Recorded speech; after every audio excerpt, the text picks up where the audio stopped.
Beautiful people. My name is Elmira. I am always bringing you stories of breakthrough here on Heart to Heart. Welcome to another edition. Today we have a fabulous guest, Dorothy Fee. She is a copywriter, a messaging expert, and our topic, hey Lawrence, our topic is what you say matters. It's going to be all about words. It's going to be all about communication. And as I was prepping for this, I'm like, I think what we say to ourselves is what matters the most. That's what came up for me was what we say matters. It really does because it's not what other people say. It's was saying to myself today was, oh, look at your hair, Elmira. It's not curled the way you want it to. I had to catch myself. Y'all ever catch yourself when you're saying these negative things to yourself? And then you're like, wait a minute, why am I saying this? This is not cool. I literally, yeah, self-love is the best love. I literally said that to myself as I was prepping for this live, and I was talking about, oh my goodness, this shirt feels tight. All of this, stuff, it feels, I'm like, why do we say these words to ourselves? It's like the crazy self-talk is just awful. All right, Dorothy, I see you there. You'll just have to flip your camera around. Gosh, okay. I've done that. I've done that a time or two myself. There you go. Hey, what's up? Hey, good. How are you? Good, good. I was just sitting here talking to people about self-talk because I know you're a copywriter. You do all this magnificent stuff for people. So we were just chit-chatting about that. Like, because the title of this is What You Say Matters. Why? So first off, I welcome you. Why do words matter so much anyway? That's a really big question. They're kind of how we understand our world, right? We're built to understand our experiences by telling stories about them, right? So the words that we're using to describe things that we're experiencing and the stories that we tell to make sense of everything make a huge impact on how we then interact with those experiences and how we understand them and the decisions that we make about, okay, what are we going to do about this experience? It depends on the stories we're telling ourselves about them, right? And so that's just like generally from the human experience standpoint. And in my world, like I work in marketing, so the words that you use, you're connecting your marketing strategy with where it's really done well. You're thinking about human psychology and how people make decisions, and you're thinking about your marketing strategy, but you're doing it by also incorporating empathy and creativity, right? So if you're doing it from a base of empathy, then your goals and your tactics are going to be a little bit different in your marketing because you want to have empathy for yourself, the business owner, or the marketing director, whoever you are who's creating stuff, but also for your audience and your potential clients. And if you're coming from a place of empathy with everybody involved who's going to be interacting with the words that you're putting out into the world, your approach is going to be different. You're going to be thinking about, how is this going to affect people? How are people going to feel when they come across whatever you're creating, right? And is that the experience that we want to be associated with our brand, right? Because if you're thinking long term, you're not going to be wanting to manipulate people with fear-based tactics and try to force a decision, right? You don't want people buying from you immediately because they're afraid not to. You want people to feel like they can trust you, like they want to keep interacting with you and your brand. And eventually that may lead to a sale, but even if it doesn't, they're going to recommend you to other people who might be a better fit because they trust that you're going to take care of them. Even if they're not giving you their dollars right away, they know you're treating them like a human being and respecting their needs and helping them make decisions that are right for them rather than just the thing that's going to be short-term profitable for you. So that's the thing I love about my work, is that you get to bring all those pieces together. Is yes, you can be strategic. Yes, you can be very goal oriented. Yes, you can be focused on the bottom line. But if you're really focused on the bottom line, you're thinking long term and you're thinking about how are we going to be treating these people so we're developing relationships. That's what's really good for the bottom line. It's not short term tactics that are going to get a quick sale and then leave people feeling like they wish they hadn't actually met you. Right? That's not. We don't want that. No. We don't. We don't want that. That made me laugh because actually yesterday I was watching this podcast and the guy, I can't remember his name, but it was all on personal branding. And he was explaining the way he built his brand was just what you said. He didn't go in like, I need to do fear and get these people to like me and buy my, because he does a finance thing on a daily basis. And he's just like, I did it just to help people, to give people my thoughts and to showcase what I've been doing for 30 years.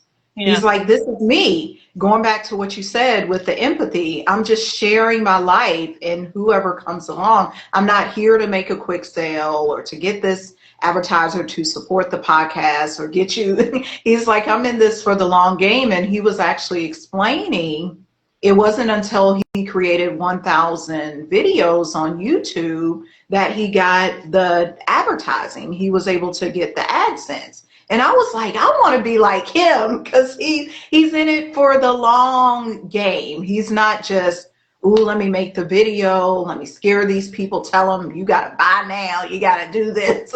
So my question too is, why do people do that? Because I know what you do as a copywriter, messaging, marketer, all the stuff you learn. Why do people want to instill fear with their words? I mean, you could think about it in a few different ways. One thing is, I think it depends on that person's own mindset.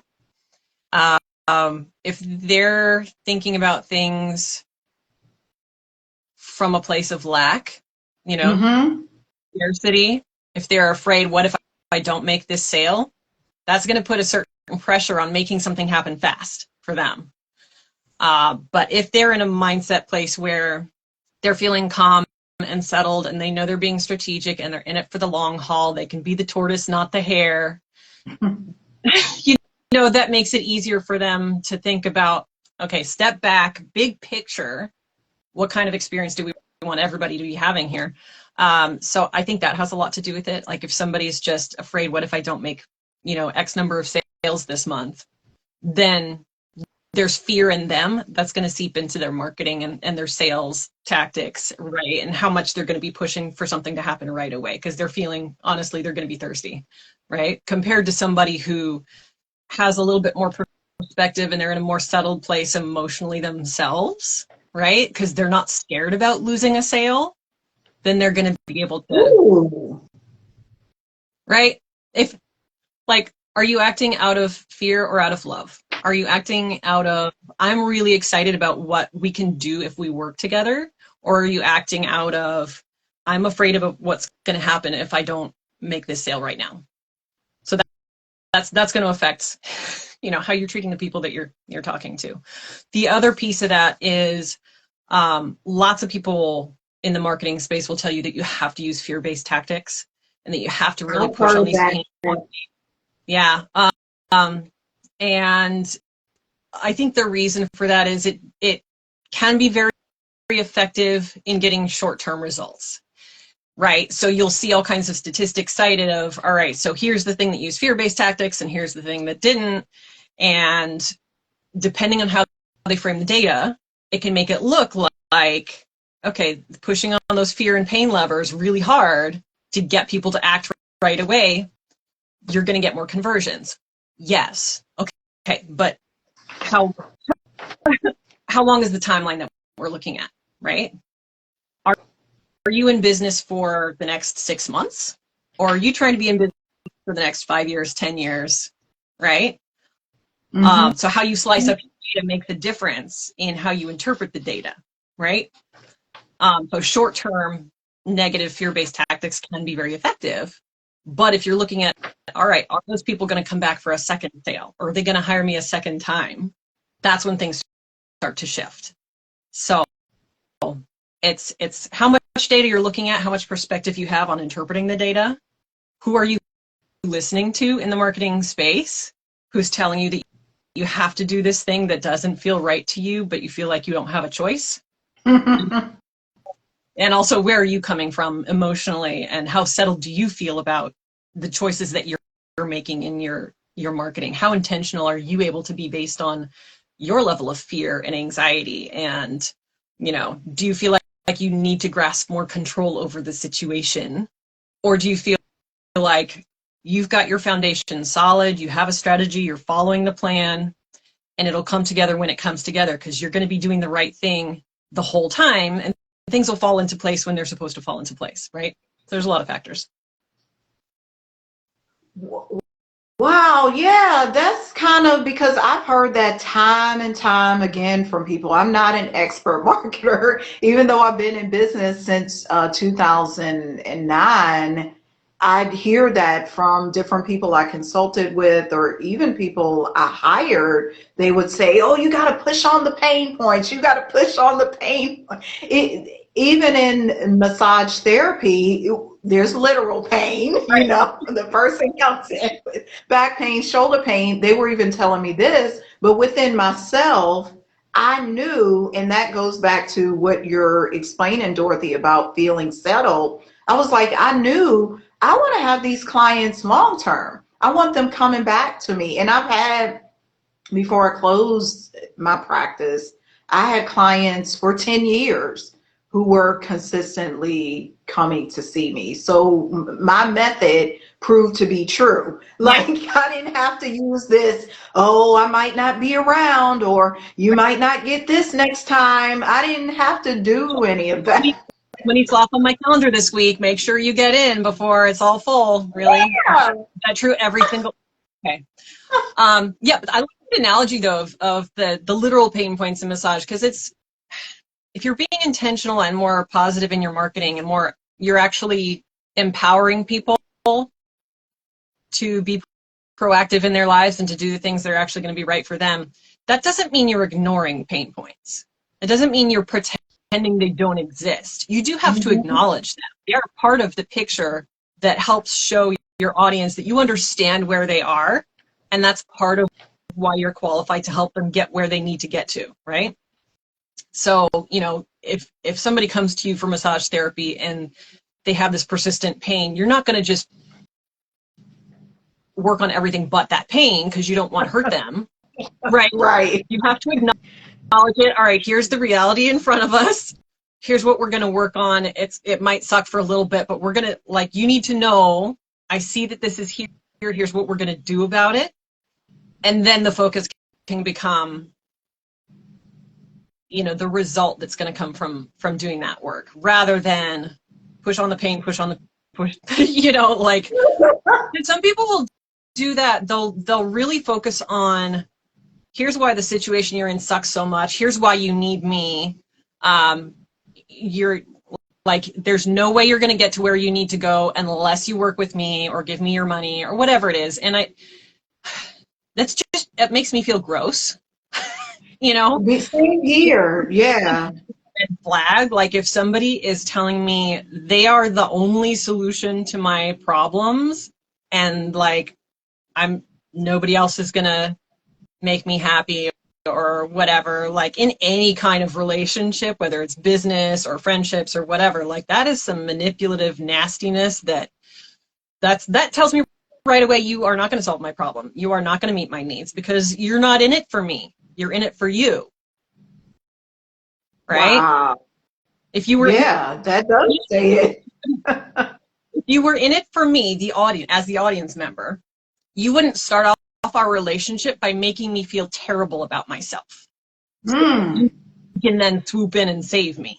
If you were in it for me, you would start out by making me feel seen and heard, and showing me how you're going to get me to a better solution or situation, right? You're going to say, here's what I can do for you if it sounds like a good fit, let's do it, right? Yeah. But you're not gonna like start out by negging me, right? Like a pickup artist. Like, oh, that's really And it brave of you sounds to. like a bad date Yeah, too. Like, hey, I'm gonna be the only guy you're gonna get, Elmira. Like, you're not gonna do any better than me. Like, yeah, yeah. But businesses do that too, and I'm like, oh, I've seen this game. Nope. No. you're like, I'm not fun. Now, do you think you just said something? Do you think it is a game, or do you think some people truly operate from that place of unsettled? Or are they just playing the strategy or the game that some marketer or somebody told them to play? I think it depends on the person. A lot of Mhm. people in business seem to be coming at it from almost like a Machiavellian perspective. Like they're not really thinking about how they're affecting people. They're just like, how can I move these human chess pieces around to do what I want, kind of a thing, right? Hmm. And because they really do just care about the money and the vanity metrics and look how big my business is. You know, you might have a 1% profit, but look how many figures I make a year, and then they get the bragging rights. So for some people, it's it's about that. And other people are like, they're doing their best trying to do what experts are telling them to do, and they may not have kind of the breathing room to really take it all in and make some more intentional decisions. They're just really trying their best, and it's overwhelming, and they're trying to follow the advice, and they don't understand maybe why it's not doing what they want it to, right? Hmm. But yeah, it's people are also different, right? So they all have their own ways of approaching this, and it when I consider working with somebody, that's why I always have a one-on-one conversation, because I have to get a feel for them about like, Yeah. how are you thinking about your business overall, first of all, but how do you approach your marketing? Like, what do you think the goal is here, and what does successful marketing look like for you, right? So I've never worked with anybody who is all about the bottom line. Like, my marketing successfully repels those people, right? Which is a good thing to remember. Good marketing, Intentionally, see, you were intentional. yes, yeah. Good marketing it doesn't just attract as many people as possible, right? It attracts the right people and repels the Mhm. wrong people. So you're not wasting your time getting on calls talking to people who are not going to be aligned, or they don't see the value of what you do, or they're going to haggle on pricing with you, right? Your marketing should push those people out, help them self-select, cull the herd, right? Before they Yeah. even get on a call with you or get onto your sales page or whatever it is. That's all part of effective marketing, not just pulling in as many people as possible, right? Um, so that's something that I look for once people do get on a call with me to see if we might want to work together is how are they thinking about how their marketing affects people, right? Because it's not just about conversions. It, what are you building with your business, right? And it's not just for you, right? Because your business exists to meet a need or help people or something. It's not just about you, right? So how you market your business, for me, is just as important as what it is that you're selling, whether it's a product or a service, whatever. Which is why I work across industries, because I don't care if you're selling books or marshmallow cream or, you Ooh, know, now you're making me want some marshmallows. yeah, it's one of my clients. Like, I work with a lot of service-based business, but sometimes it's product-based. Like, there's the world's first and only certified organic marshmallow cream. It's made right here in the town where I live. So that Oh, was one of my clients. this is a real thing, A Dorothy? real thing. Toonie Oh, Mooney Organics. Yeah. oh. Yeah. So that's, if you ask me, hey, what kind of industries would you like to work with? I would not have been like, I want to work with organic sweets. Let me let me go Let me go prospect these. after them. Would not have been on my short list, but I like that I get to work with people in different industries, and it's my niche isn't the industry, it's what kind of person you are. It's inclusive brands that are doing good things. So If Oh, you're a cool, say that again, because you made an excellent statement. You said my niche is not a certain industry. yeah, It's people who are doing great. That's so key, because even with the niche, we're taught to like pick a segment of the population. Do they look like this? What's their age? And you're speaking of qualities of the niche. That's yeah, good. yeah. I mean, because for me, that's part of the alignment between my client's brand and my brand, because my whatever the work that I do with clients is going to amplify whatever it is that they're doing. So I want to make sure that what they're doing is something that I want to be part of building bigger, right? Mm-hmm. And for me, inclusion is really important and empowering people is really important. And my business was a way that I was able to give myself more agency in my life and redesign my life in a better direction. And so now I get to do that for my clients. We're like, sometimes I call myself a word alchemist, because you just make cool new stuff out of words. Um, so I did that with me, and I do that with other people. I'm like, all right, I see what you're doing. I see the goals that you're trying to reach. Here's how we can do it by just using different words. That's it.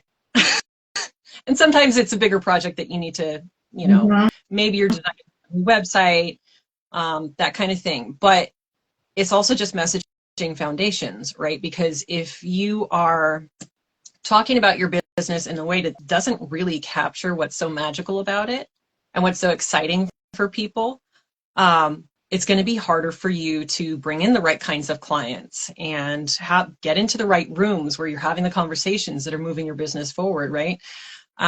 So a lot of times business owners need outside help with that, because in your own business, it's very difficult to identify what outside people who discover you are finding so amazing about your work. Like, this even happens to me, and I do words professionally, right? But it took me a number of clients who had gone through my messaging process and told me, like, Dorothy, you think you're doing this, but it's really this. You need to be So charging more what did money. they tell you you were doing? I'm curious. So, okay, so when I started my business, I started out only doing copywriting services, because that was where my training was focused. Yeah. And then I started noticing that my clients had kind of deeper issues with the messaging. And so I started offering messaging services separately to Hmm. clarify things before you start trying to write copy, right? So it's the messaging piece of my business is, how are we talking about the brand, about the offer suite, about our audience, as like internally, how do we understand what it is that we're doing so that we can then share it effectively with our audience? And then the copywriting piece of my business is actually writing those assets, the websites, the sales funnels, the emails, the ads, all those things. That's the public facing copy that you're Gotcha. writing. But if you don't have the messaging foundations figured out, it's going to be very difficult to create effective copy, because you're not going to be speaking to the right people. You're not going to be using the right language. You're not going to be identifying, your unique selling proposition. You're not going to be positioning yourself in a way that's going to resonate for the right audience if you don't have those foundations figured out. So over time, I developed that messaging piece of my services into a little bit more of it's kind of a hybrid brand coaching and consulting Mm-hmm. service. Um, but because I started out, I'm just going to create a tone guide for you. That was how I was thinking about it in my own mind.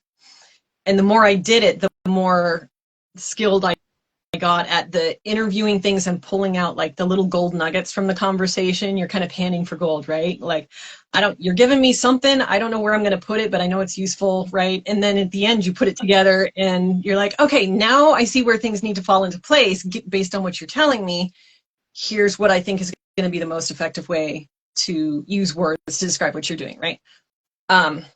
So for a couple of years, I was doing this and I was just saying, I'm creating a tone guide, or I'm creating a messaging guide for you. So I was charging accordingly. And then I had several clients in a row telling me, Dorothy, you're not just creating a document. That is not what you're doing. This is deep work. You're like, one person said, you're like a brand doula. Like, you're helping me birth this new. Ooh, that's good. Yeah, which I wasn't thinking about it that way, but it's true. Like, you have a conversation with somebody who can ask, the questions you've probably been avoiding because they're a little bit uncomfortable sometimes. And you start to read between the lines and, okay, why have I been describing it this way? And how are other people actually experiencing the thing that I'm delivering, right? Whatever it is. And you feed off of each other back and forth in that conversation, and out of it come a lot of times some realizations. Like, I've had people realize they were actually a different type of, so one person was a coach and they thought they were providing one kind of coaching, but it was actually a very different kind of coaching that it had evolved into, and they just hadn't updated how they were talking about it. So then that gives a new direction in how to describe what they were now doing, right? I've had people have realizations on these calls about how they want to describe themselves as a business owner and as a person, because I asked questions nobody had ever asked them before, but turned out to be pretty important as, part of their business identity. Yeah. So I do the words professionally, and I still had to have people telling me, no, Dorothy, that's not what you're doing. You are describing it wrong. Here's what you're actually doing. So people tell you enough times, you have to listen. So for anybody, it helps to have somebody outside your business who's not so close to it, and can take a fresh look at it, right? And tell you, here's what I'm seeing from the outside. Here's what I'm hearing other people say about what you're doing. Let's put this together in a way that feels really good for you. And typically people end up feeling reinvigorated about talking about their business, and they're energized again, and they're excited again, and like, okay, now I see what's so powerful about this. I knew it was something, I couldn't put my finger on it. Now I know exactly what it is and how to share it, and I'm excited again. Yeah, that excitement is so cool. And one of the words you said, because like you said, you'll create these things for the client or help them see their magic in a new way. It was the brand doula. That's literally it. They're like, you're a brand doula. You like birth these ideas, you birth these messages that we didn't even know existed. Yeah.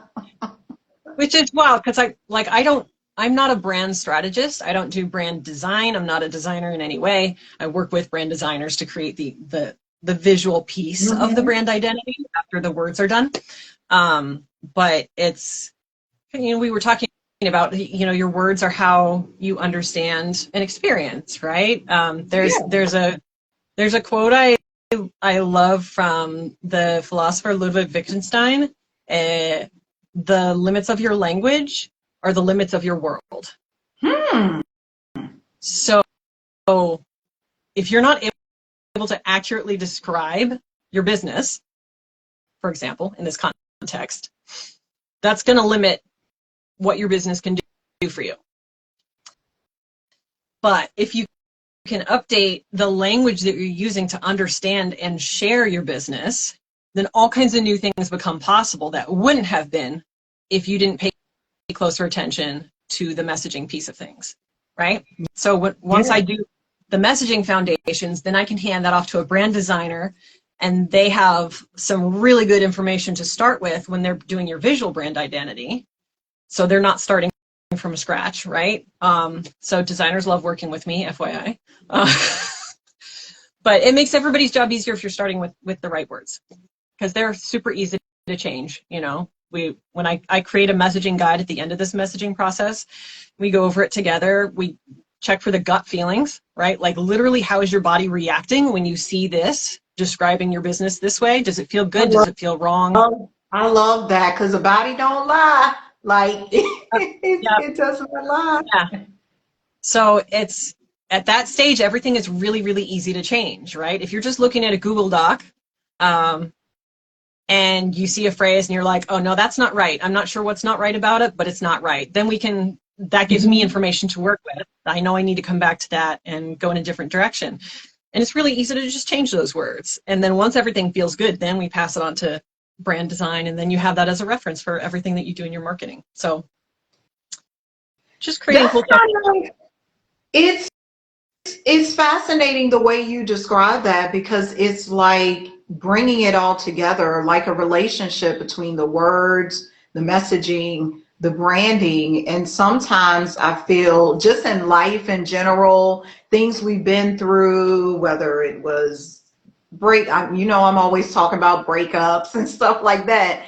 But whatever we've been through, we assume what we said in that moment has to stick. But what you just described, even with the process you work through with clients, is flexible. Yeah. They can go back and say, no, change that. It doesn't feel right. So what I would say to this topic, why your words matter, we can go back and apologize. Like if it's an actual relationship, not business, we can change our words. What do you say to that? What do you say to changing our words or being flexible with what we say or all of it? I think that's really important for relationships. I've had some recent experiences where, with relationships that were important to me, where things got difficult and confusing, and I was understanding things a certain way. There was a story I was telling myself about what had happened, right?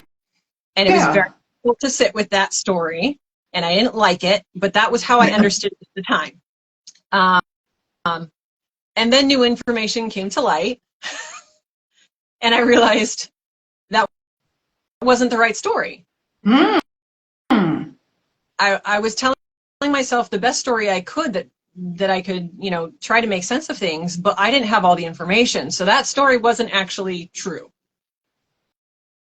And once I had more information and understood the true story, that changed how I viewed the relationship and my role in the relationship and how I had been approaching things like boundaries, which that's a whole separate topic. But I used to have really, I've been reading a lot more about relationships. I think I mentioned the last time we got on a call, Elmira, this book, Loving Bravely. Yes, you did. Yeah, you told me about that. Highly recommend Dr. Alexander Solomon. It's about relational self-awareness, so understanding how you do emotions and how you do relationships so that you can make intentional choices instead of just going fight, flight, or freeze when big feelings and conflict come up. Anyway, so there's a bit on this topic of boundaries that made me realize I had kind of swung from one end of the spectrum to the other on boundaries. I used to have really loose, porous boundaries where I was giving too much of myself and taking on too much stuff that I shouldn't take on, and that was really bad for my health. And so after I got divorced, I said, all right, I'm not going to tolerate any of that nonsense anymore, and I set up these very rigid boundaries to protect myself from getting into that kind of a situation again. Mm-hmm. But then when I started trying to have actual relationships with new people, I was so walled off that I wasn't accepting or giving in the way that I wanted to be. Mm-hmm. So that was unhealthy for different reasons. So yeah, because it's the extremes. We can't have extremes in life. I'm always saying that it's the truth and the safety with boundaries and all things is typically somewhere in the middle. Yeah.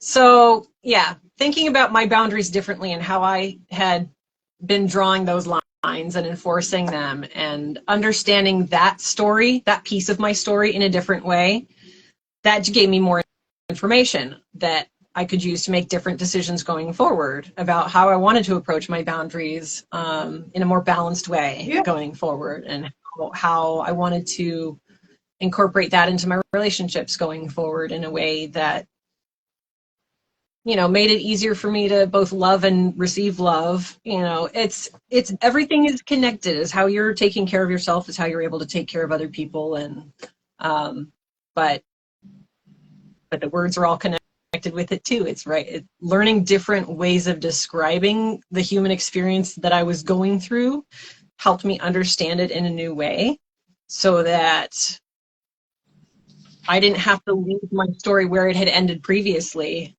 I could write a new chapter that was moving things forward in the direction that felt better for me. Mm-hmm. So I wasn't just here's what happened. Okay, but what do I want the next chapter to look like? And then you can. Yeah, because we can rewrite it. Nothing is set in stone. The Yeah. words are not set in, yeah, there's literally some statues and stuff with words in it. But for the most part, words are not set in stone. You can, like you're speaking of this book, they'll put out a new edition of the book Mhm. that's going to speak to whatever time they'll do the 10th edition, 20-year edition or whatever. It's okay. It's okay for the words to change. Like, Yep. Just it, words. it yeah, it's just words. Like, and I wish we would understand that yes, words can hurt, they can impact and all of it, but it goes back to what you were saying. You can reframe that story. What is the story I've been telling myself? Yeah. Oh, I had a misunderstanding. I was misinterpreting it. It really wasn't the way I thought it was. Like, Yeah. this is not it. Well, as we close out, Dorothy, this was a good conversation. How can people get in touch with you? Because I know there's many business owners who need assistance with their messaging. They need you as that brand doula to really pull out the magic and say, what is it? What is it we're trying to, and especially in this day and age, we have so many people doing content creating and developing a personal brand, not just a business brand. How can people get in touch with you? Yeah. Thank you. So my Instagram handle is at Dorothy Copy, Mm-hmm. and my website with my messaging and copywriting portfolio, that's dorothycopy.com. I also have in my link in bio on Instagram, I have a little fun, goofy little quiz that people can take to identify where they're getting hung up with their messaging. And it'll give you some Hmm. tips at the end to get you started moving in the right direction. You don't have to submit your email and sign up for my list if you don't want to. You can get your results either way. But you can also sign up if you do want to stay in touch that way. Very good, very good. I thank you. You all heard it right here on Heart to Heart. DorothyCopy.com. She is also right here on Instagram at Dorothy Copy. Get your quiz because you need to find out where you. I'm actually going to take that quiz myself because it's been one thing, and me and you kind of discussed that briefly too. One thing I've been trying to figure out with myself, because people approach me, they come into my realm and say, Elmira, where have you been? What have you? I don't know how to describe what I do. Like, because it's like you were saying earlier, I'm just me. I don't know what it is. Like, Yeah, I don't know what I'm doing. yeah. The big flags I listen for is if you have a hard time explaining what you do, or you spend a lot of time educating people before you can actually move into the sales process, or if you keep attracting the wrong clients, those are generally signs that you have a big messaging problem. So that's where you need to start with the foundations. Instead of just creating a bunch more marketing, you need to get the foundation solid before you put more marketing on top of that. I'm with you. I'm with you on that because, yeah, um, I've had some of what you're talking about. So, Yeah, yeah. so I And know. unless you can take that focused time to step back and, set aside a couple of hours and get that taken care of, and then you can go forward confident that you're being more strategic and intentional, and you feel good about the direction that you're taking your marketing in. For sure, for sure. Well, thank you again, everybody. This has been another edition of Heart to Heart. We will see you next time. Goodbye. Thank you.